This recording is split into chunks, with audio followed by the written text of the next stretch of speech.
we were told that racism no longer existed in the military. A legacy of inequality and discrimination was suddenly washed away by something called the Equal Opportunity Program. We would sit through mandatory classes, and every unit had this EO representative to ensure that no elements of racism could resurface. I began to hear new words like towelhead and camel jockey, and the most disturbing, sand nigger. And these words did not initially come from my fellow soldiers, but from my superiors, my platoon sergeant, my company first sergeant, battalion commander. All the way up the chain of command, these terms, these viciously racist terms, were suddenly acceptable.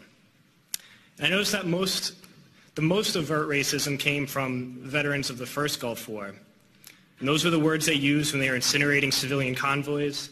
Those are the words they used when this government deliberately targets civilian infrastructure, bombing water supplies, knowing that it would kill hundreds of thousands of children. Those are the words the American people used when they allowed this government to sanction Iraq. And this is something that many people forget, and we can't forget,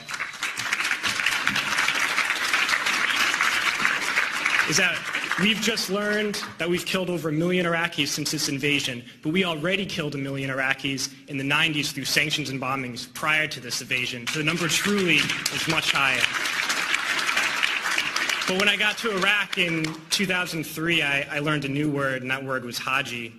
Haji was the enemy. Haji was every Iraqi. He was not a person, a father, a teacher, or a worker. And it's important, we've heard this word a lot during Winter Soldier, but it's important to understand where this word came from.